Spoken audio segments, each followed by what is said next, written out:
Un libro, una voz, presenta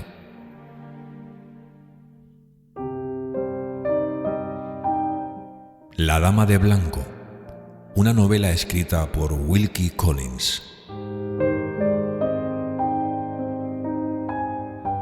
Narrada por un servidor, Miguel Ibars.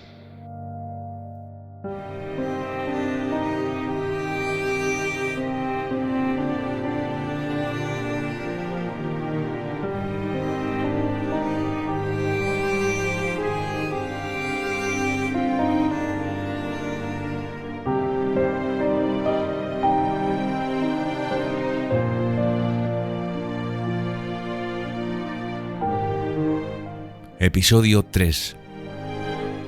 Capítulo 8. Así terminó mi primera jornada en Limerick, después de un día lleno de emociones. La señorita Halcombe y yo guardamos nuestro secreto. Después de haber descubierto aquel extraordinario parecido, yo ya no esperaba que ninguna otra luz aclarase el misterio de la mujer de blanco. En la primera oportunidad que se le presentó, la señorita Halcombe llevó con cautela la conversación a los viejos tiempos e hizo que su hermanastra hablase de su madre y de Anne Catherick. Pero los recuerdos de la señorita Fairley respecto a la pequeña eran sumamente vagos e imprecisos. Evocaba el parecido entre ella y la alumna favorita de su madre como algo supuestamente existente en el pasado, pero no dijo nada del regalo de los trajes blancos ni de las palabras singulares con que la niña había expresado torpemente su gratitud por ello. Recordaba que Anne había permanecido tan solo unos meses en Limerick y que luego regresó a su casa de Hampshire, pero no tenía idea de si la madre y la hija volvieron alguna vez a Limerick o de si se supo algo de ellas. Las investigaciones de la señorita Halcombe, leyendo las pocas cartas de su madre que quedaban sin revisar, fueron inútiles para disipar la incertidumbre que nos consternaba tanto. Habíamos identificado a la desventurada mujer que yo encontré aquella noche como Anne Catherick, por tanto algo habíamos adelantado relacionando la probable anormalidad y retraso en el cerebro de la pobre niña con su extraña inclinación por vestirse toda de blanco y con su gratitud infantil, que conservó durante todos aquellos años hacia la señora Fairley, y ahí, por lo que sabíamos, los resultados de nuestra investigación terminaban. Transcurrieron los días, pasaron las semanas y las huellas doradas del otoño empezaron a notarse entre el follaje verde de los árboles. ¡Qué tiempos tan apacibles y felices y qué rápidos volaron! Ahora mi historia resbala sobre ellos como ellos resbalaron sobre mí entonces. De todos los tesoros de goces y delicias que derramasteis sobre mi corazón con tanta liberalidad, ¿qué es lo que me queda que tenga interés y valor bastante para apuntarlo en estas páginas? Nada. Tan solo la más triste de todas las confesiones que pueda hacer un hombre. La confesión de su locura. Hablar del secreto que descubre esta confesión no requiere esfuerzos, porque de forma indirecta se me había escapado ya en mi anterior relato. Las pobres y débiles palabras que no fueron capaces de describir a la señorita Fairley han conseguido traicionar las sensaciones que despertó ella en mí. A todos nos sucede lo mismo. Nuestras palabras parecen gigantes cuando pueden perjudicarnos y resultan pigmeos cuando intentan prestarnos un buen servicio. Yo la amaba. Dios mío, ¿cómo me doy cuenta de toda la tristeza y sarcasmo que se encierran en esas tres palabras? Puedo lanzar un suspiro sobre mi lúgubre confesión como a la más emotiva mujer que lea estas líneas y que me compadezca. Puedo reírme con la misma actitud con que el más duro de los hombres la alejaría de sí con desprecio. La amaba. Sentid conmigo o despreciadme, lo confieso con la misma resolución inconmovible del que posee una verdad. ¿No existía disculpa para mí? De seguro que se podría encontrar alguna, teniendo en cuenta las condiciones en las que prestaban mis servicios en Limerick. Las horas de la mañana transcurrían mansamente en la quietud y retraimiento de mi estudio. Tenía bastante trabajo con restaurar los dibujos de mi patrono, labor que ocupaba gratamente a mis ojos y a mis manos, mientras que la imaginación quedaba libre para deleitarse con el lujo pernicioso de sus pensamientos desenfrenados. Peligrosa soledad que se prolongaba lo suficiente como para enervarme y no lo bastante para fortalecerme. peligrosa soledad a la que seguían tardes y noches, día tras día y semana tras semana, que me permitían gozar a mí solo de la compañía de dos mujeres, una de las cuales poseía gracia, inteligencia y una educación refinada, y la otra reunía todo el encanto de la belleza, de la dulzura y sinceridad que pueden conquistar y purificar el corazón de un hombre. No pasó un día de esta peligrosa intimidad del profesor con sus discípulas en el que mis manos no estuvieran muy cerca de las de la señorita Fairley y mi mejilla no rozase casi con la suya cuando juntos nos inclinábamos sobre su álbum de dibujos. Cuanto más atentamente observaban ellas los movimientos de mis pinceles, más profundamente respiraba yo el perfume de sus cabellos y la fragancia cálida de su aliento. Una parte de mi obligación consistía en vivir bajo la luz de sus ojos, y a veces cuando me inclinaba sobre su seno tan cerca, temblaba ante la idea de tocarla. Otra, sentirla inclinarse sobre mí para ver lo que yo le enseñaba, cuando su voz se apagaba para decirme alguna cosa, y los lazos de su pamela acariciaban mi rostro, llevados por el viento antes de que pudiese retirarlos. Las veladas que seguían a estas excursiones pictóricas de la tarde variaban, más bien que refrenaban, estas inocentes e inevitables familiaridades.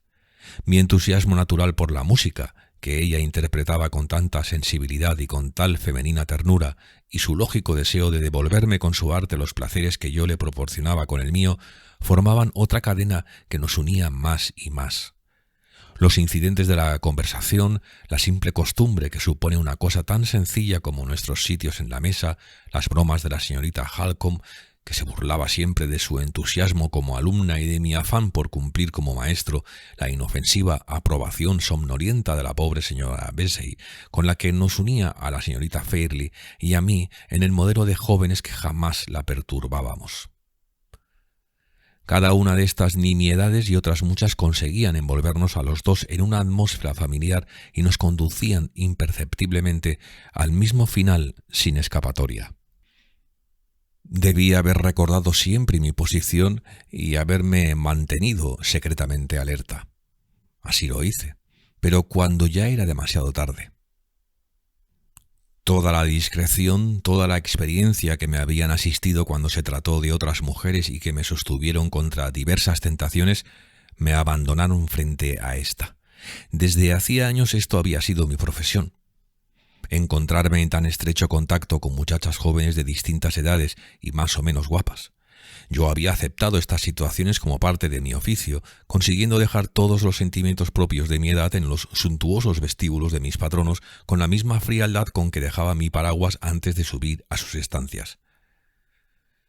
Aprendí y comprendí hacía mucho tiempo con toda indiferencia y como un hecho consumado que mi situación en la vida podía considerarse suficiente garantía de que cualquier sentimiento que pudiera despertar en mis alumnas no podía ser más que mero interés, y sabía que se me admitía entre las más bellas y cautivadoras mujeres de la misma manera con que se admite la presencia de un inofensivo animal doméstico.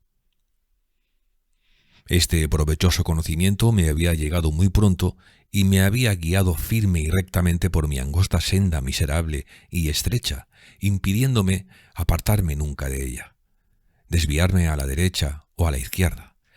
Y ahora mi cotizado talismán y mi propia persona estábamos separados por primera vez. Sí, el dominio de mí mismo, que había adquirido con tanto esfuerzo, lo había perdido por completo como si nunca lo hubiera poseído. Lo había perdido como lo pierden cada día otros hombres en otras tantas situaciones críticas a las que las mujeres los abocan. Me doy cuenta ahora de que debía haberme controlado desde el principio.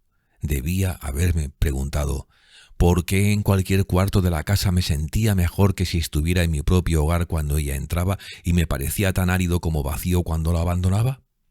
¿Por qué advertía y recordaba siempre las más insignificantes variaciones en su atavío como nunca había advertido ni recordado las de ninguna otra mujer? ¿Por qué la miraba, la escuchaba y la tocaba cuando nos dábamos la mano mañana y tarde, como jamás había mirado, escuchado ni tocado a mujer alguna en mi vida?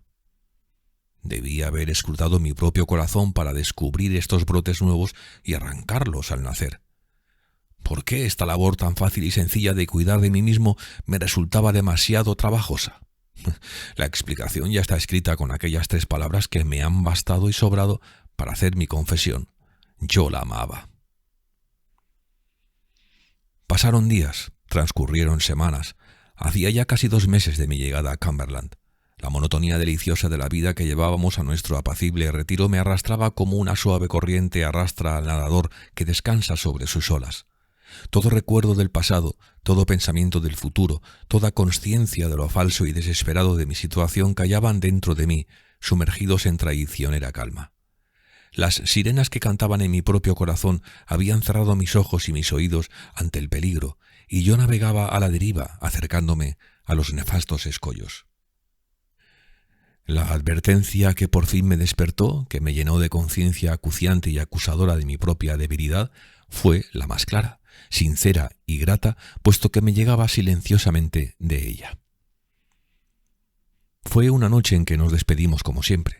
Ni aquella vez ni antes había pronunciado una sola palabra que pudiese traicionar mis sentimientos o sorprenderla con la revelación de la verdad. Pero cuando nos volvimos a ver a la mañana siguiente, el cambio que observé en ella me lo dijo todo. Yo rehuía entonces, y sigo rehuyendo ahora, penetrar en el santuario inviolable de su corazón y dejarlo al descubierto ante los extraños como he dejado el mío. Me limitaré a decir que el momento en que ella adivinó mi secreto fue, y estoy firmemente convencido de ello, el mismo en que ella adivinó el suyo, el momento que le hizo cambiar de la noche a la mañana su actitud frente a mí. Si era demasiado noble para engañar a nadie, también lo era para engañarse a sí misma. Cuando brotó en su corazón la duda que yo había hecho callar en el mío, su sinceridad se impuso y dijo con su habitual lenguaje franco y sencillo: «Lo siento por él y por mí». Yo no supe entonces comprender esto ni otras cosas que declaraban sus miradas, pero comprendí muy bien el cambio de su trato, más amable, más dispuesta a complacer mis deseos y también más distante y triste. Buscaba con ansiedad cualquier ocupación en que concentrarse cuando nos quedábamos a solas. Comprendí por qué entonces aquellos labios finos y sensibles sonreían tan poco como a la fuerza, y por qué aquellos transparentes ojos azules me miraban a veces con la piedad de un ángel y otras con el pasmo inocente de los niños. Pero la transformación de Laura llegaba aún a más. Había frialdad en su mano, una rigidez innatural en su rostro, en todos sus movimientos traslucía un temor permanente y un reproche insistente hacia sí misma. Aquellos no eran los indicios ocultos que podían descubrir en ella o en mí que sentíamos algo en común. El cambio que en ella se había producido conservaba algo de aquella atracción secreta que existía entre nosotros, pero también había en él otra fuerza secreta que empezaba a separarnos. Lleno de dudas y perplejidades, de una vaga intuición de que con mis propias fuerzas y sin ayuda de nadie debía descubrir algo que se me ocultaba, presté más atención a lo que hacía y decía la señora Halcombe, esperando encontrar una indicación. Dentro de la intimidad en que vivíamos era imposible que se produjesen cambios graves en cualquiera de nosotros sin que los demás los advirtiesen. El cambio de la señorita Fairy se reflejaba en su hermanastra, aunque a la señorita Halcombe no se le escapó ni una palabra que indicase que sus sentimientos hacia mí habían cambiado. Sus ojos penetrantes me observaban ahora sin cesar. A veces aquellas miradas suyas parecían descubrir una cólera contenida. Otras veces un contenido temor, otras no expresaba nada que yo pudiera comprender. Transcurrió otra semana en la que a los tres nos envolvió una violencia secreta. Mi situación agravada por el reconocimiento, que se despertaba en mí demasiado tarde, de mi miserable flaqueza y de mi irreflexión, se hacía insoportable. Sentía que debía cortar de una vez y para siempre aquella opresión en que vivía, pero estaba fuera de mi alcance el decidir la manera de actuar con eficacia o de hablar con oportunidad. La señorita Halcombe fue quien me libró de aquella situación desesperada y humillante. Sus labios me dijeron la verdad amarga, inesperada y necesaria. Su bondad cordial me sostuvo en aquel choque horrible. Su sensatez y su valor se impusieron al peor suceso que pudo acontecerme a mí y al resto de los moradores de Limerick. Capítulo 9. Aquel jueves se cumplían los 3 meses de mi llegada a Cumberland. Cuando bajé a desayunar a la hora de siempre y por primera vez desde que la conocí, no estaba la señorita Halcombe en su sitio habitual. La señorita Fairley estaba en el jardín. Me saludó desde lejos, pero no se acercó a mí. Ni ella ni yo habíamos dicho una palabra que pudiera haber alterado nuestras relaciones, y, Sin embargo, palpamos aquella especie de violencia que nos hacía temblar y evitar encontrarnos a solas. Así, pues, ella esperó fuera y yo dentro hasta que llegasen la señora Bessie o la señorita Halcombe. Con qué rapidez me hubiese acercado a ella 15 días antes, con qué alegría nos hubiéramos estrechado la mano y con qué naturalidad nos hubiéramos entregado a nuestra charla habitual. A los pocos minutos entró la señorita Halcombe. Parecía preocupada y se disculpó por el retraso con un aire distraído. «Me ha detenido el señor Fairley», dijo. «Quería discutir conmigo un asunto doméstico». La señorita Fairley regresó del jardín y nos saludamos como siempre. Me sobresaltó el hedor de su mano, más intenso que nunca. No me miraba y estaba muy pálida. Hasta la señora Bessie lo notó cuando entró en el comedor un momento después. «Creo que es el cambio del viento», dijo. «Ya llega el invierno. ¡Ay, querida mía! ¡Ya llega el invierno!». Para su corazón y para el mío, el invierno ya había llegado. Nuestros desayunos, antes tan animados por las discusiones y planes sobre lo que íbamos a hacer durante el día, eran ahora rápidos y silenciosos. La señorita Fairley parecía agobiada por los largos silencios en la conversación y miraba suplicante a su hermana esperando que dijese algo. 2 o 3 veces me pareció que la señorita Halcombe estuvo a punto de hablar, pero no se decidió. Una cosa insólita en ella y, por fin, dijo: «Laura, he hablado con tu tío esta mañana y cree que el cuarto rojo es el más apropiado. Además, me confirma lo que yo te dije. Es el lunes, no el martes». Mientras hablaba, Laura mantenía la mirada fija en la mesa. Sus manos jugueteaban nerviosamente con las migajas del pan desparramadas sobre el mantel. La palidez de su rostro se extendió hasta sus labios, que empezaron a temblar. No fui yo solo quien notó estas alteraciones. La señorita Halcombe las vio también y enseguida se levantó de la mesa, obligándonos a seguir su ejemplo. La señorita Fairley y la señora Bessie salieron juntas del comedor.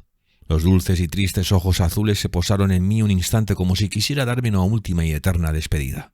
Sentí como mi corazón le respondía con un dolor punzante, un dolor que me anunciaba que pronto iba a perderla y que su pérdida solo haría mi amor más profundo. Miré hacia el jardín cuando la puerta se cerró tras ella. La señorita Halcombe estaba de pie junto al ventanal que daba al parque, con su sombrero en la mano y su chal doblado en el brazo, observándome con atención. «¿Puede usted dedicarme unos minutos?», me preguntó, «antes de comenzar su trabajo». «Por supuesto, señorita Halcombe, siempre tengo tiempo disponible para usted». «Tengo que hablarle a solas, señor Harright. Coja el sombrero y vayamos al jardín. A estas horas no creo que nos estorbe nadie». Al salir nos tropezamos con un ayudante del jardinero, un niño casi, que venía hacia la casa con una carta en la mano. La señorita Halcombe le detuvo. «¿Es para mí esa carta?», le preguntó. «No, señorita, aquí pone que es para la señorita Fairley», contestó el muchacho mostrando la carta. La señorita Halcombe la cogió y miró el sobre. «No conozco esta letra», se dijo a sí misma. «¿Quién podría escribir a Laura?».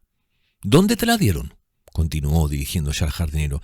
«Verá, señorita», dijo el muchacho, «me la ha dado ahora mismo una mujer». «¿Qué mujer?». «Una mujer vieja». «¿Una vieja? ¿Tú la conoces?». «No podría decir que la haya visto antes». «¿Por qué camino se fue?». «Por allí», dijo el aprendiz del jardinero volviéndose con resolución hacia el sur y señalando toda la parte meridional de Inglaterra con un generoso movimiento de la mano. «Es curioso», dijo la señorita Halcombe. «Seguramente es de alguien que pide dinero. Bueno», añadió devolviendo la carta al muchacho, «llévala a casa y entrégasela a uno de los criados. Y ahora, señor Harright, si no tiene inconveniente, vámonos por aquí». Seguimos el mismo sendero por el que me condujo el primer día de mi estancia en Limerick. Al llegar al pabellón en que me encontré por primera vez con Laura Fairley, se detuvo y rompió el silencio que había guardado durante todo el camino. «Lo que tengo que decirle se lo diré aquí». Con estas palabras entró en la casita, cogió una de las sillas que había al lado de la pequeña mesa redonda y con un gesto me invitó a sentarme también. Yo sospeché lo que iba a decirme desde que me habló en el comedor, y en aquel instante tuve la certeza absoluta. «Señor Harright», empezó diciendo, «voy a hacerle una declaración sincera.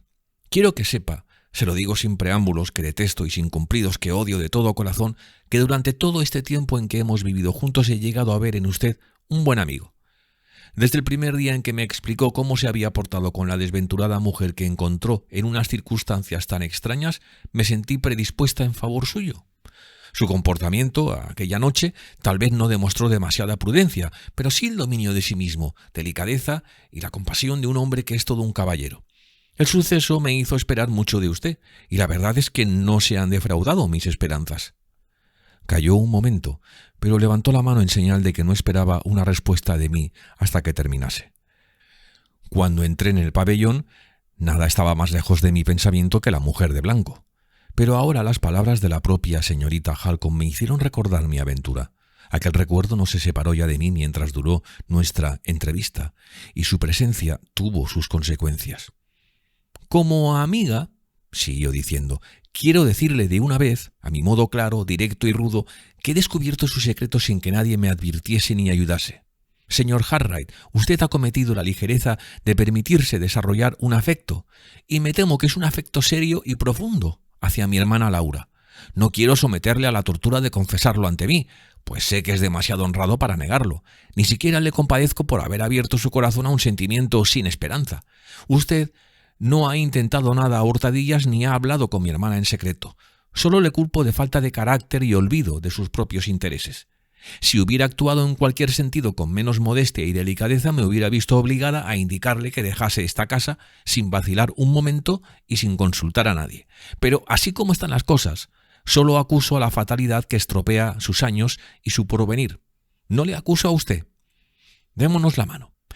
Le estoy haciendo sufrir y le voy a hacer sufrir aún más, pero no me es posible evitarlo, y antes que nada quiero que estreche usted la mano de su amiga Marian Halcombe. Aquella repentina cordialidad, aquella simpatía cálida, noble e intrépida que se me ofrecía con compasión, pero de igual a igual, que se dirigía a mi corazón, a mi honor y a mi valor con un ímpetu tan delicado y generoso, me conmovió profundamente. Quise mirarla cuando ella cogió mi mano, pero mi mirada se enturbiaba. Quise darle las gracias, pero la voz me falló. «Escúcheme usted», continuó sin querer darse cuenta de mi desconcierto. «Escúcheme y acabemos de una vez.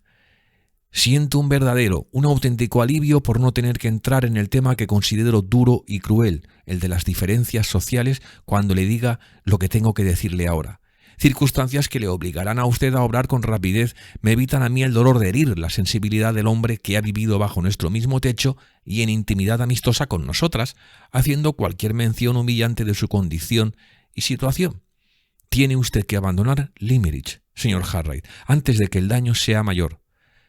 Decírselo es mi obligación, como también lo sería, por el mismo motivo grave y urgente, decírselo si perteneciese a la más antigua y pudiente familia de Inglaterra. Tiene usted que marcharse, no porque sea profesor de dibujo». Se detuvo un momento, me miró de frente y alargando su mano sobre la mesa, apretó fuertemente mi brazo. «No porque sea usted un profesor de dibujo», repitió ella, «sino porque Laura Fairley está prometida en matrimonio». Al escuchar estas últimas palabras creí que una bala me atravesaba el corazón. No sentía ya en mi brazo el contacto de la mano que lo aferraba. No me moví, no hablé.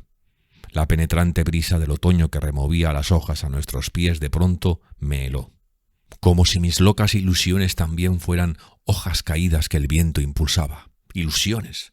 Prometida o no, se hallaba igualmente alejada de mí. ¿Hubieran olvidado esto otros hombres en mi lugar? No, si la hubieran amado tanto como yo. Pasó el tremendo choque y solo quedó el entumecimiento desolado y doloroso. Volví a sentir la mano de la señorita Halcombe que apretaba mi brazo. Levanté la cabeza y la miré. Sus grandes ojos negros estaban fijos en mí, observando la palidez repentina de mi rostro que yo sentía y ella veía. «Destrúyalo», me dijo. «Aquí mismo, donde la vio por primera vez. Destrúyalo. No se deje aplastar como una mujer. Rómpalo, aplástelo con el pie, como un hombre». La vehemencia contenida de sus palabras, la fuerza que su voluntad, concentrada en la mirada que clavaba en mí y la constante presión de su mano sobre mi brazo, comunicaba a la mía, me devolvieron el valor. Ambos esperamos unos minutos en silencio. Por fin me mostré digno de su generosa confianza en mi hombría y al menos por fuera recobré el dominio sobre mí mismo. «¿Ha vuelto usted en sí?» «Lo bastante, señorita Halcombe, para rogarle a usted y a ella que me perdonen. lo bastante para dejarme guiar de su consejo, demostrándole de esta manera mi gratitud, ya que no puedo hacerlo de otra. «Ya lo ha demostrado usted», contestó, «con estas palabras. Señor Harright, entre nosotros han terminado los disimulos. No puedo ocultarle lo que mi hermana inconscientemente me ha dejado descubrir. Tiene usted que abandonarnos tanto por su bien como por el de ella. Su presencia en esta casa y su obligada proximidad a nosotras, por inocente que fuera, bien sabe Dios, en todos los demás sentidos, la han debilitado y la han perjudicado. Yo, que la quiero más que a mi propia vida y que he aprendido a creer en su alma pura, noble e inocente, como creo en mi religión, me doy perfecta cuenta de lo que sufre en silencio por sus remordimientos desde que la primera sombra de un sentimiento desleal a su compromiso ha penetrado en su corazón contra su voluntad. No quiero decir, y además sería inútil intentar pretenderlo después de lo sucedido, que su noviazgo se haya basado en sus inclinaciones sentimentales. Es un compromiso de honor más que de amor que su padre dispuso hace 2 años desde su lecho de muerte. Ella ni se opuso ni se entusiasmó. Lo aceptó con satisfacción.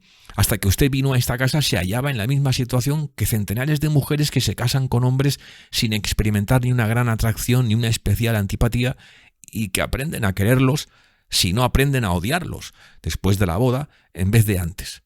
Espero con mayor ansia de la que puedo expresar con palabras, y usted debe ser lo bastante abnegado para desearlo como yo, que los nuevos sentimientos y afectos que han perturbado su antigua serenidad y su alegría no hayan echado raíces tan profundas que no puedan arrancarse.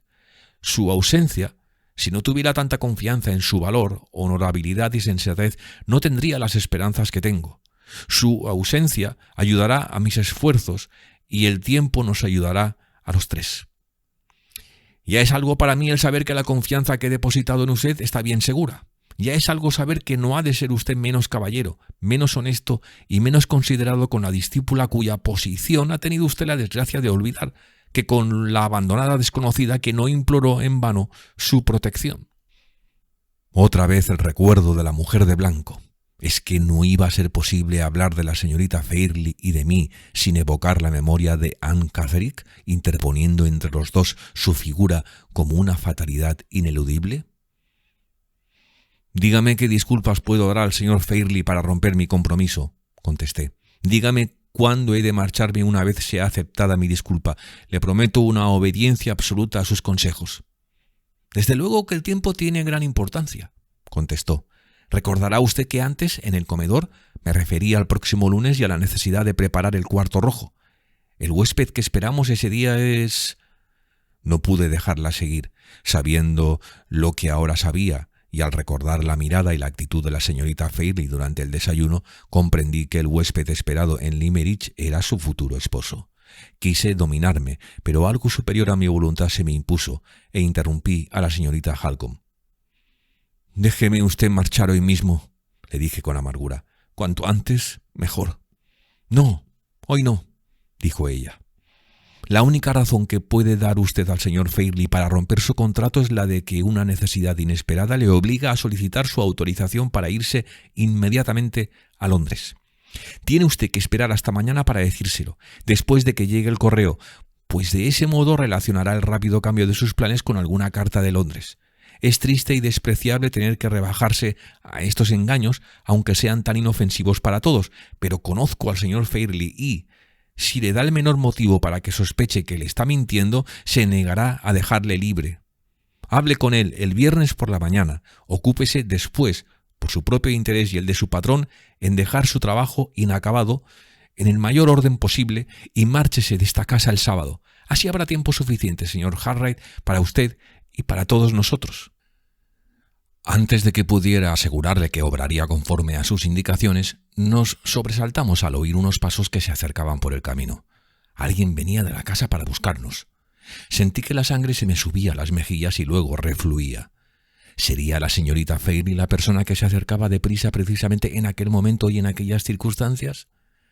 Fue para mí un alivio. Tan triste y tan desesperado era el cambio que se había producido en mi situación respecto a ella, un verdadero alivio, cuando la persona que nos había alertado apareció en la puerta del pabellón y resultó ser solo la doncella de la señorita Fairley. «Señorita, ¿puedo hablarle un momento?», dijo la muchacha con premura y visiblemente preocupada. La señorita Halcombe bajó los escalones de la casita y anduvo unos momentos junto a la muchacha. Al quedarme solo pensé, con tanta amargura y desolación que no puedo describir, en mi próximo regreso a la soledad y el desorden de mi casa de Londres. Recuerdos de mi pobre y vieja madre y de mi hermana que se habían regocijado con tanta inocencia de la buena suerte que me esperaba en Cumberland. Recuerdos que durante largo tiempo yo había ahuyentado de mi corazón y que ahora me hacían avergonzarme y arrepentirme. Volvían a mí trayendo consigo la cariñosa tristeza de viejos y abandonados amigos. ¿Qué sentirían mi madre y mi hermana cuando volviese a ellas con mi compromiso incumplido, con la confesión de mi desgraciado secreto, ellas que se habían despedido de mí llenas de ilusiones aquella última y feliz noche en nuestra casa de Hampstead? Otra vez Anne Catterick. El recuerdo de la noche en que me despedí de mi madre y mi hermana no podía volver a mí sin que evocara al mismo tiempo el de mi paseo a la luz de la luna, camino de Londres. ¿Qué significaría todo ello? ¿Habríamos de vernos una vez más aquella mujer y yo? Cuando menos era posible. ¿Sabía ella que yo vivía en Londres? Sí, pues yo mismo se lo dije. No sé si antes o después de que me hiciera aquella extraña y recelosa pregunta sobre si yo conocía a muchas personas con el título de barón. Si se lo dije antes o después, repito, no tenía yo entonces la mente lo bastante clara como para recordarlo. Pasaron unos minutos antes de que la señorita Halcombe dejase a la doncella y regresase. También ella tenía ahora el aire de premura y preocupación. «Señor Harriet», dijo, «ya lo hemos dejado todo arreglado. Nos hemos entendido como buenos amigos. Ahora podemos volver a casa. Si he de decirle la verdad, estoy muy preocupada con Laura. Ha enviado a buscarme porque quiere verme enseguida y dice la muchacha que su señorita parece muy agitada por una carta que ha recibido esta mañana, sin duda la misma que le envié cuando veníamos hacia aquí». Apresuramos el paso bajo la fronda del sendero. Aunque la señorita Halcombe me había manifestado todo lo que creía necesario, yo, por mi parte, aún tenía cosas que decirle. Desde el momento en que me había enterado de que el esperado visitante era el futuro esposo de la señorita Fairlie, experimentaba una amarga curiosidad, un ansia malsana y abrasadora por saber quién era. Era probable que no se me presentara otra ocasión de hacer esta pregunta, y me arriesgué a preguntarlo mientras volvíamos a la casa. «Ahora que ha sido usted tan amable, señorita Halcombe», dije, «al decirme que nos hemos entendido muy bien y ahora que está segura de mi gratitud por su comprensión y de mi obediencia a sus deseos, ¿puedo preguntarle quién?» Vacilé un instante, pues me había forzado a pensar en él como su prometido. «¿Quién es el caballero que está prometido a la señorita Fairlie?» Su mente estaba evidentemente ocupada con el recado que había recibido de su hermana. Su respuesta fue rápida y distraída. «Un gran hacendado de Hampshire». Hampshire, el lugar donde había nacido Anne Catterick, una y otra vez la mujer de blanco. En aquello había una fatalidad. «¿Cómo se llama?», pregunté con toda la calma e indiferencia que fui capaz. «Sir Percival Glyde». Sir Percival. La pregunta de Anne Catterick, aquella pregunta recelosa sobre las personas con título de varón que yo podía conocer, que había recordado poco antes de regresar la señorita Halcombe al pabellón, ahora volvía a mi memoria al escuchar esta respuesta. «Sir Percival Glyde», repitió, suponiendo que no había oído bien. «¿Caballero o varón?», pregunté con un desasosiego que no podía disimular más. Calló un instante y me contestó, con notable frialdad. «Varón, por supuesto». Capítulo 10. No volvimos a decirnos una palabra mientras caminábamos juntos. La señorita Halcombe se dirigió precipitadamente al cuarto de su hermana y yo me refugié en mi estudio para ordenar todos los dibujos del señor Fairlie que no había terminado de restaurar y que pasarían al cuidado de otras manos. Todos los pensamientos que había intentado rechazar, pensamientos que hacían mi situación aún más difícil de afrontar, se agolparon en mi mente cuando estuve solo. Estaba prometida en matrimonio y su futuro esposo era Sir Percival Glyde, un hombre que llevaba título de barón, gran propietario de Hampshire. En Inglaterra había cientos de baronías y docenas de propietarios en Hampshire. Juzgando con frialdad, no había, pues, ni razón ni sombra de ella para relacionar a Sir Percival Glyde con las inquisitivas palabras que me dirigió, recelosa, la dama de blanco.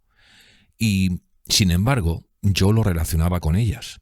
¿Sería porque ahora se asociaba en mi imaginación con la señorita Fairlie y la señorita Fairlie a su vez con Anne Catterick desde la noche en que descubrí aquel siniestro parecido entre ellas?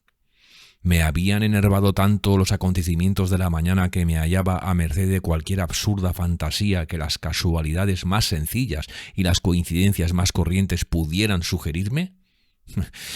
Imposible aclararlo. Solo me daba cuenta de que la conversación sostenida entre la señorita Halcombe y yo cuando volvíamos a casa me había afectado de una forma muy rara. La premonición de un peligro indetectable que guardaba oculto a todos nosotros el impenetrable futuro se apoderaba de mí.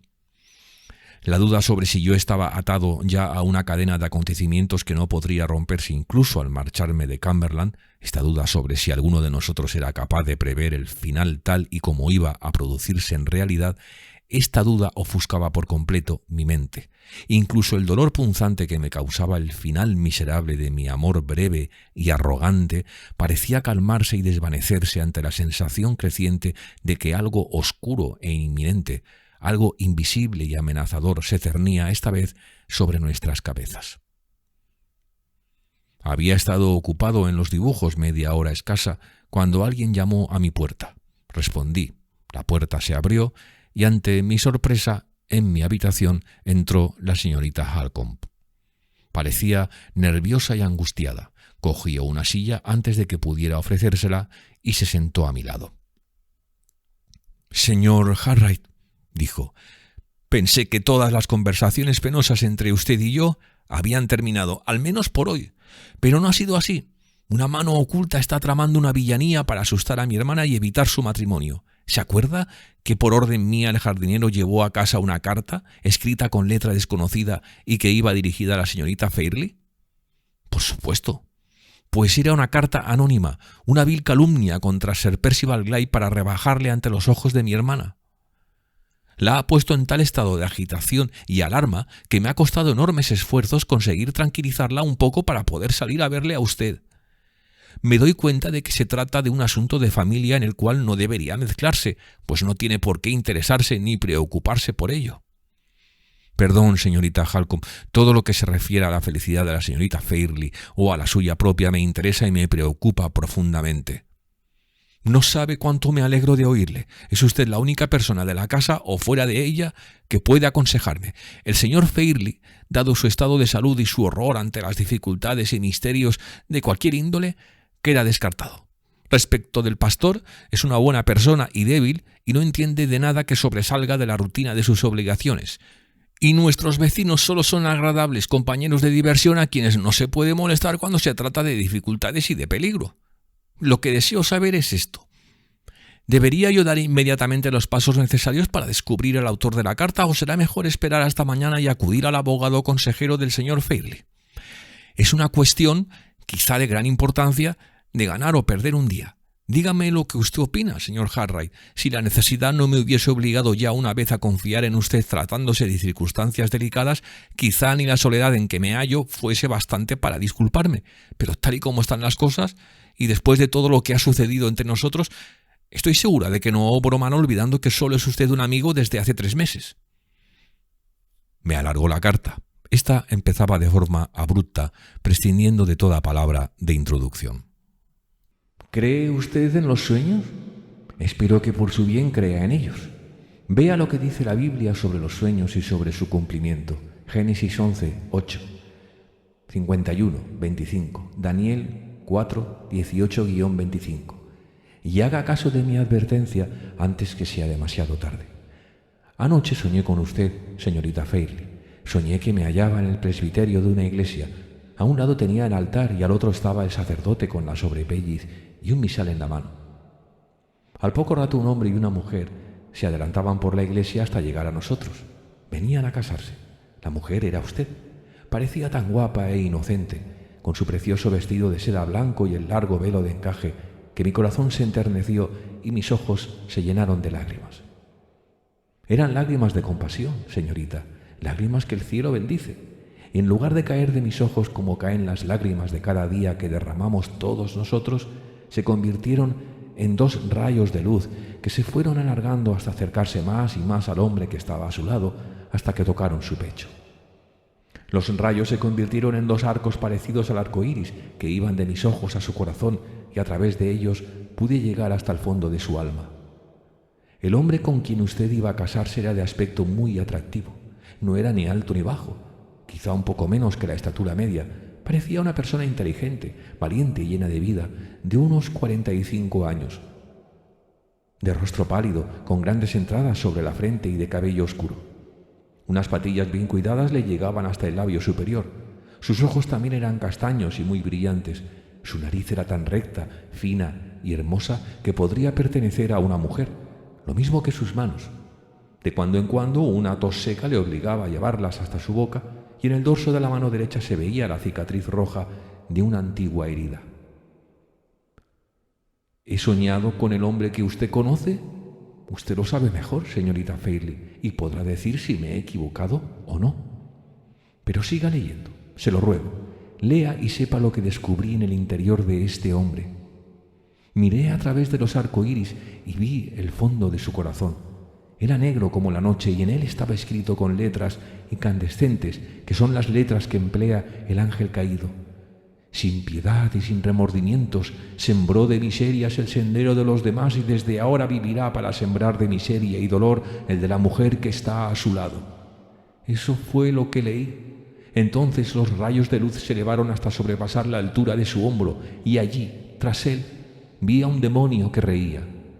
Los rayos de luz se desplazaron otra vez hacia usted y vi detrás a un ángel llorando. Después se colocaron entre usted y el hombre y fueron ensanchando y ensanchando el espacio que los separaba hasta hacer imposible la unión. El pastor intentaba en vano leer las oraciones de ritual porque éstas se habían borrado por completo y entonces cerró el libro y lo colocó desesperado sobre el altar. En aquel momento desperté con los ojos cuajados de lágrimas y el corazón oprimido de pena porque yo creo en los sueños. Crea usted también en ellos, señorita Fairley, se lo suplico, por lo que más quiera. José, Daniel y otros profetas creían en los sueños. Haga averiguaciones sobre la vida pasada del hombre de la cicatriz en la mano antes de pronunciar palabras que la conviertan en su triste esposa. No le hago esta advertencia pensando en mí, sino por su propia felicidad. Me preocupa tanto su bienestar que mientras tenga un soplo de vida pensaré en usted. La hija de su madre ocupa un lugar excepcional en mi corazón porque su madre fue mi primera, mi única y mejor amiga. Capítulo 11. Seguimos nuestras pesquisas en Limerick, dirigiéndolas en todas direcciones, preguntando a toda clase de gentes. Pero nada sacamos en limpio de todo ello. 3 de los aldeanos aseguraron haber visto a la mujer, más como eran incapaces de describirla o de indicar con precisión hacia dónde se encaminaba cuando la vieron por última vez. Aquellas 3 excepciones de la regla general de ignorancia total no nos fueron más útiles que el resto de sus vecinos ineficaces y nada observadores. Nuestras andanzas nos llevaron hasta el extremo del pueblo, donde se hallaba la escuela que fundó la señora Fairley. Cuando pasamos por delante de la parte destinada a los muchachos, sugerí la idea de hacer una última investigación con el maestro, quien, teniendo en cuenta su cargo, debía de ser la persona más instruida del pueblo. «Temo que el maestro estuviese dando sus clases cuando la mujer pasó por el pueblo a la ida y a la vuelta», dijo la señorita Halcombe. «No obstante, vamos a intentarlo». Dimos la vuelta por el patio de recreo y pasamos por delante de las ventanas de la escuela, dirigiéndonos a la puerta, que estaba en la parte posterior del edificio. Yo me detuve ante una de aquellas para observar el interior de la clase. El maestro estaba sentado en su alto pupitre, de espaldas a mí, y parecía amonestar a sus alumnos que se agrupaban frente a él, todos menos uno. Aquel era un muchachote fuerte y rubio, que estaba de pie encima de un taburete en un rincón de la clase. Un pequeño e indefenso Crusoe, cumpliendo su condena solitaria aislado en su propia isla desierta. La puerta de la clase estaba entornada y cuando nos detuvimos en el portal pudimos oír con perfecta nitidez la voz del maestro. «Y ahora, muchachos», explicaba, «escuchad bien lo que voy a deciros. Si vuelvo a oír en esta escuela una sola palabra acerca de fantasmas, será peor para vosotros. Los fantasmas no existen y, por lo tanto, todo el que crea en ellos cree en algo que no puede ser. Y un muchacho que pertenece a la escuela de Limerick y crea en lo que no puede ser se aparta de toda disciplina y sentido común y debe ser castigado, tal como corresponde.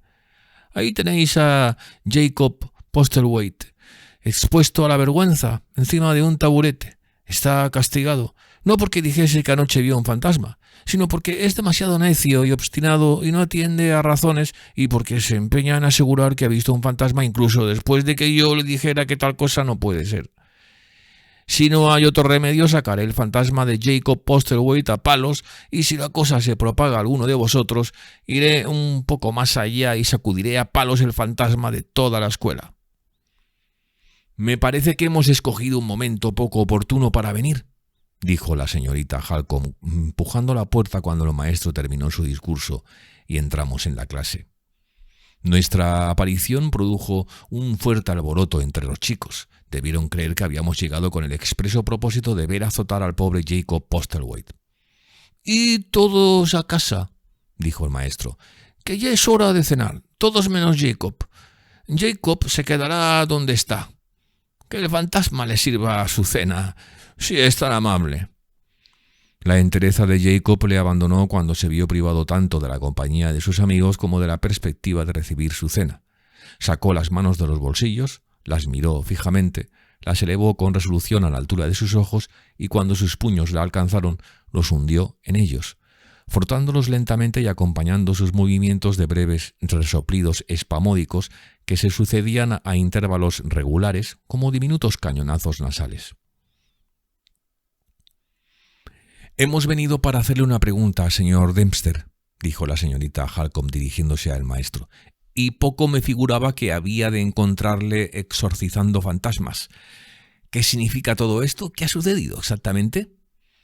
«Este condenado muchacho ha asustado a toda la escuela, señorita Halcombe, asegurando que anoche vio un fantasma», respondió el maestro, «y sigue empeñado en su absurda fantasía a pesar de todo lo que he dicho».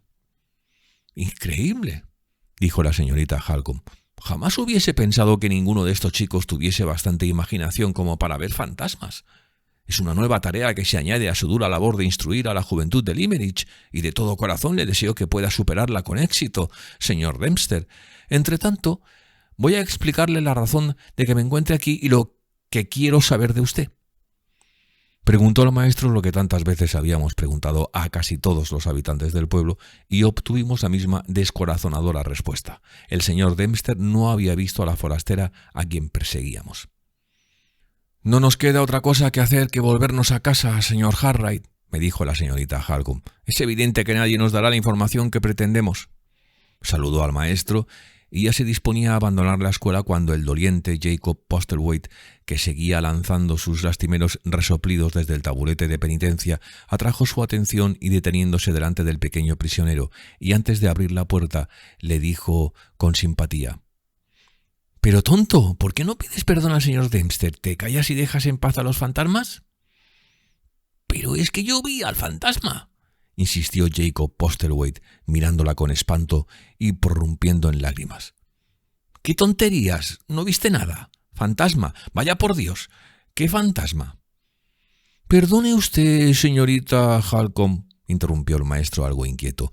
«Creo que haría usted mejor en no preguntarle nada al chico. Lo disparatado de su cuento pertinaz supera todos los límites de la imaginación y va a conseguir usted que por ignorancia...»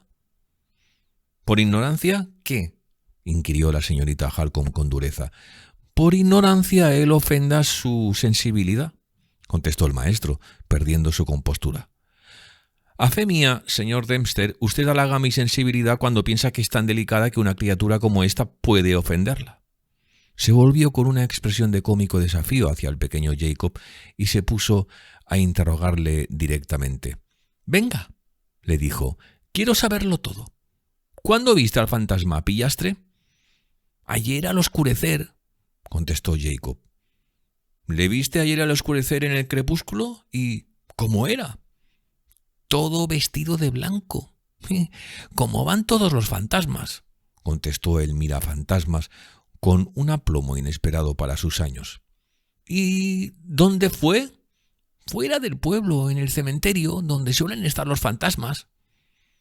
«Como todos los fantasmas y donde suelen estar los fantasmas. Parece que conoces sus costumbres, tontuelo, como si los estuvieras tratando desde tu niñez. En todo caso, has aprendido bien el cuento. ¿A qué hora vas a decirme que sabes quién era el fantasma?» «Claro que lo sé. contestó Jacob, asintiendo con la cabeza entre triunfante y severo. El señor Dempster había tratado varias veces de decir algo mientras la señorita Halcombe interrogaba a su alumno, y en aquel momento cortó decididamente el diálogo para hacerse escuchar. «Perdone, señorita Halcombe», le dijo, «si me atrevo a afirmar que está envalentonando al muchacho preguntándole estas cosas». «Solo quiero hacerle una pregunta más para quedar satisfecha, señor Dempster. Bueno», continuó dirigiéndose al chico, «¿y quién era el fantasma?» «El espíritu de la señora Fairlie», respondió Jacob en un susurro. El efecto que tuvo esta asombrosa respuesta sobre la señorita Halcombe justificaba plenamente los afanes del maestro por evitarla. El rostro de la joven enrojeció de indignación. Se volvió rápidamente hacia el pequeño Jacob con una mirada tan furiosa que amedrentó al muchacho y provocó un nuevo acceso de sollozos. Ella abrió la boca para hablarle, pero se dominó y se dirigió al maestro. «Es inútil», le dijo, «hacer responsable a un niño de las cosas que dice. No dudo que alguien le ha metido eso en la cabeza. Si hay personas en el pueblo, señor Dempster, que han olvidado el respeto y el agradecimiento que aquí todos deben a la memoria de mi madre, quiero encontrarlas y a poco que influya sobre el señor Fairlie se arrepentirán de lo que han hecho». «Pues yo espero, mejor dicho, estoy seguro», contestó el maestro, «que está usted en un error, señorita Halcombe. La cuestión empieza y termina con la estúpida perversidad de esta criatura. Vio o creyó ver anoche, al pasar por el cementerio, a una mujer vestida de blanco. La figura real o fantástica permanecía inmóvil ante la cruz de mármol que todo el mundo sabe en Limerick que pertenece a la tumba de la señora Fairlie. Y estas dos casualidades han sido suficientes para que el muchacho haya contestado lo que a usted, como es natural, tanto le ha dolido». Aunque la señorita Halcombe no parecía muy convencida, comprendió, sin embargo, que la opinión del maestro era muy sensata y no se atrevió a discutirla abiertamente. Se limitó a darle las gracias por sus atenciones y a prometerle una visita cuando hubiese averiguado algo sobre el caso. Con estas palabras se despidió y salió de la escuela. Durante todo el transcurso de la extraña escena yo me mantuve aparte, escuchando con atención y extrayendo mis propias conclusiones.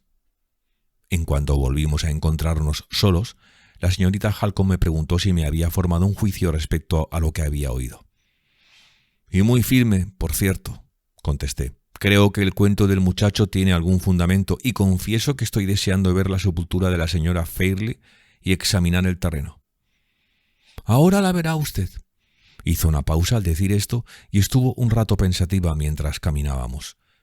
«Lo sucedido en la escuela», dijo, «me ha distraído tanto de nuestro asunto de la carta que estoy un poco indecisa de volver a ello. ¿No será mejor que desistamos de hacer más indagaciones y lo dejemos en manos del señor Gilmore cuando llegue mañana?» «De ninguna manera, señorita Halcombe. Lo sucedido en la escuela es lo que precisamente me anima más a seguir las investigaciones». «¿Y por qué le anima?» «Porque me afirma en una sospecha que tuve cuando me enseñó usted la carta». «Supongo que habrá tenido usted motivos para haberme ocultado esa sospecha hasta ahora, señor Hartright». Me asustaba la idea de darle alas en mí mismo. Pensé que era algo completamente absurdo y lo deseché, como algo que provenía de mi imaginación perversa. Pero ya no me es posible dudarlo. No solo las respuestas del niño, sino también una frase del maestro cuando le quiso dar una explicación para tranquilizarla, volvieron a evocarme la misma sospecha. Quizá los acontecimientos demuestren que todo ha sido una quimera, señorita Halcombe, mas en este momento tengo la seguridad de que el supuesto fantasma del cementerio y la autora de la carta son una misma persona. Se paró en seco, palideció y me miró en los ojos con ansiedad. ¿Qué persona? Inconscientemente se lo indicó el maestro. Cuando habló de la persona que estaba en el cementerio, la llamó una mujer de blanco. ¿No pensará usted en Anne Catterick? Sí, pienso en Anne Catterick. Asió con fuerza mi brazo y se apoyó en él con todo su peso. No sé por qué, habló muy bajo. Hay algo en esa sospecha suya que me estremece. Siento que... Se detuvo e intentó sonreír. Señor Hartright, continuó, voy a enseñarle la tumba y enseguida regreso a casa. No he debido dejar tanto tiempo sola a Laura. Debo regresar y estar con ella. Estábamos ya muy cerca del cementerio. La iglesia era una mole austera de piedra gris situada en un pequeño valle que la protegía de los vendavales que azotaban los páramos de su alrededor. El cementerio se extendía desde un lado de la iglesia hasta la falda de la montaña. Estaba rodeado por una tosca tapia de piedra de escasa altura. Su superficie se abría ante el cielo en completa desnudez, salvo un extremo en el que un grupo de árboles raquíticos prestaban una ligera sombra a la hierba reseca y baja, y entre los cuales serpenteaba un arroyo. Detrás del arroyo y de los árboles, y no lejos de uno de los 3 portillos que daban entrada al cementerio, se levantaba la cruz de mármol blanco que distinguía el sepulcro de la señora Fairley de sepulturas más humildes que había a su lado. «No necesito acompañarle más lejos», dijo la señorita Halcombe señalando la tumba. «Usted me dirá luego si ha encontrado algo que confirma la sospecha que acaba de confesarme. Nos veremos en casa». Me dejó solo. Bajé al cementerio y crucé el portillo que daba justamente frente a la sepultura de la señora Fairley. Era el suelo tan duro y tan corto el césped que rodeaba la tumba que era imposible distinguir los rastros de pisadas humanas. Desanimado, me puse a examinar la cruz y el bloque de mármol cuadrado sobre el que ésta se apoyaba y en el que estaba tallada la inscripción con el nombre de la difunta. La blancura de la cruz se veía algo empañada por las manchas naturales del tiempo, al igual que más de la mitad de la lápida por la parte donde se hallaba la inscripción. En cambio, la otra parte llamó mi atención instantáneamente por la extraordinaria blancura y limpieza de su superficie, donde no se distinguía ni la menor sombra de manchas. Me acerqué más y me di cuenta de que la habían limpiado hacía poco tiempo con movimientos que iban de arriba a abajo. La línea que separaba la parte limpia de la sucia era tan recta que parecía estar trazada con ayuda de algún medio artificial y resultaba perfectamente visible en el espacio libre entre las letras. ¿Quién habría comenzado a limpiar el mármol y lo habría dejado a medio hacer? Miré a mi alrededor buscando respuesta a esta pregunta. Desde donde yo estaba no se divisaba la menor señal de que alguien habitase allí. Los muertos eran dueños absolutos de aquel terreno. Volví a la iglesia. Di una vuelta hasta llegar a la parte posterior del edificio y cruzando otra vez uno de los portillos de la tapia me encontré en el comienzo de un senderillo que conducía hasta una cantera de piedra abandonada. A uno de sus lados se encontraba una casa de 2 habitaciones. Junto a su puerta, una mujer ya vieja estaba lavando la ropa. Me acerqué a ella e inicié una conversación sobre la iglesia y el cementerio. La mujer parecía no desear otra cosa y sus primeras palabras me informaron de que su marido era al mismo tiempo enterrador y sacristán. Dediqué unas palabras de admiración al monumento de la señora Fairley. La vieja movió la cabeza con tristeza y me dijo que yo no lo había conocido en sus mejores tiempos.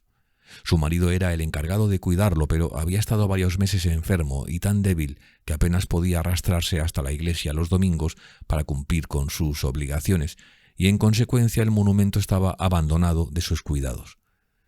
Pero ahora se encontraba un poco mejor y esperaba que en 7 o 10 días estaría lo bastante restablecido para volver a su trabajo y limpiar el monumento.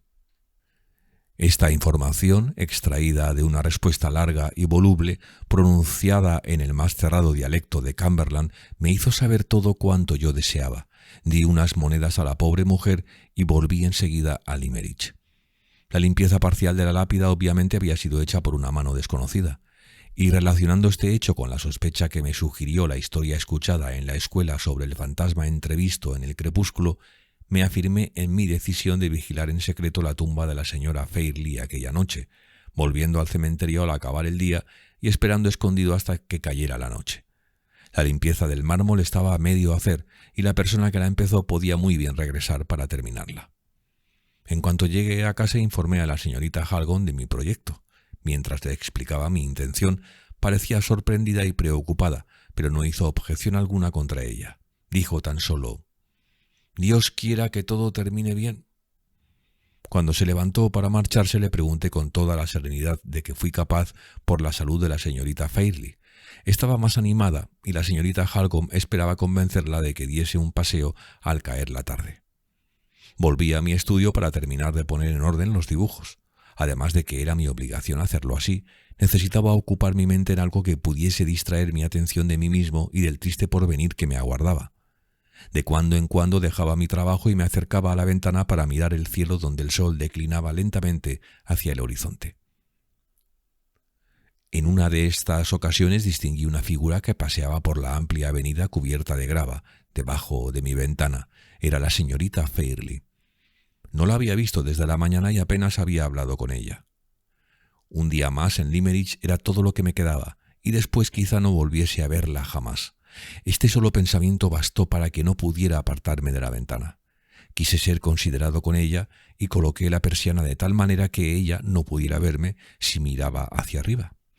Pero no tuve fuerzas para resistir la tentación de seguirla con los ojos hasta donde alcanzaba mi vista. Llevaba una capa marrón sobre un sencillo traje de seda negro. Cubría su cabeza el mismo sombrero sencillo de paja de aquella mañana en que nos vimos por primera vez. Ahora lo contemplaba un velo que me ocultaba su rostro. A su lado correteaba un galgo italiano, compañero favorito de todos sus paseos, graciosamente arropado en un abriguito escarlata para proteger su delicado pellejo del aire fresco. Ella parecía no ver al perro. Caminaba mirando hacia adelante, con la cabeza inclinada hacia el suelo y los brazos ocultos en la capa. Las hojas muertas que se habían arremolinado en el viento delante de mí aquella mañana cuando supe que se iba a casar con otro, se arremolinaban delante de ella, subían, bajaban y se esparcían a sus pies mientras se alejaba bajo la pálida luz del sol poniente. El perro temblaba y se estremecía restregándose contra su falda, impaciente por su atención y caricias, pero ella seguía sin hacerle caso. Andaba alejándose más y más de mí. Las hojas muertas se arremolinaban en el sendero a su paso y seguía andando cuando mis ojos agotados no pudieron distinguirla más y volví a quedar de nuevo a solas con mi apesadumbrado corazón. Una hora después, cuando terminé mi trabajo, ya faltaba poco para que se pusiera el sol. Cogí el sombrero y el abrigo y salí de la casa sin tropezar con nadie. Nubes tormentosas avanzaban desde el oeste y del mar llegaba un viento helado.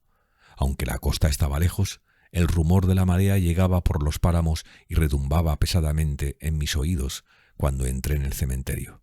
En todo aquel contorno no respiraba un alma viviente. El lugar parecía más solitario que nunca cuando elegí mi escondite, y me puse a esperar y a observar, los ojos fijos en la cruz blanca que se levantaba sobre la tumba de la señora Fairley.